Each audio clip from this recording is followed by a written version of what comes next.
NYPD cops arrest woman recording them, apparently stealing wrong memory card. We were arrested, these are the words of the lady, while filming an NYPD checkpoint on a bridge between the soon-to-be gentrified Bronx and the quickly gentrifying Harlem.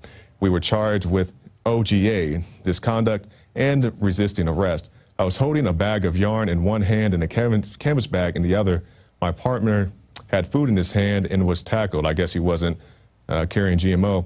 Even though their violent actions were unjust, we did not resist. Simultaneous with our, quote, arrest, the checkpoints were closed down. We were held for 25 hours. Now, these are the checkpoints that are popping up all over in the city of Austin. They do the no refusal DUI checkpoint weekends. In cities such as San Antonio, they do those year round when they can just pull you over, draw your blood without your consent. But luckily, people are recording these kind of things and they're rallying against them.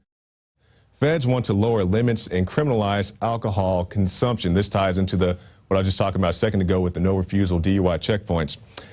In a move proponents believe will have no measurable effect on public safety, the National Transportation Safety Board is urging state governments to lower the allowable limit for drivers from 0.8 to 0.05.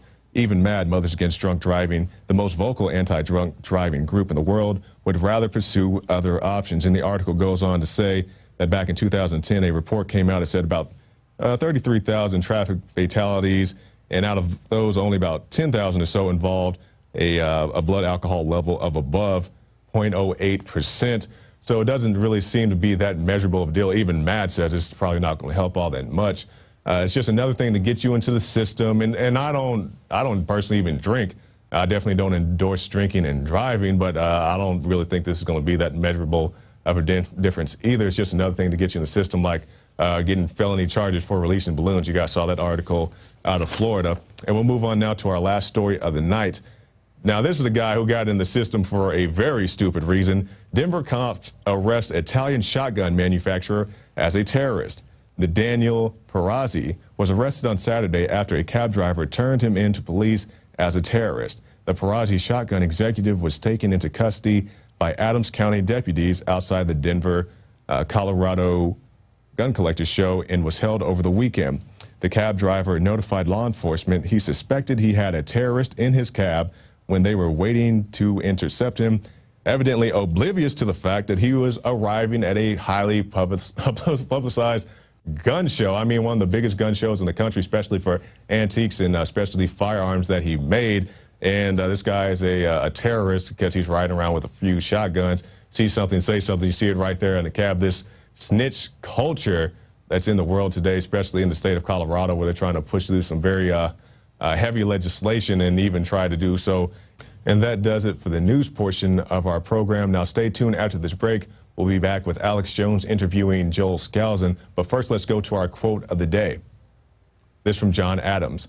When people talk of freedom of writing, speaking, or thinking, I cannot choose but to laugh. No such thing ever existed. No such thing exists now. But I hope it will exist. But it must be hundreds of years after you and I shall write and speak no more. That by John Adams. A very, very deep quote. Good job on that one, John Bound.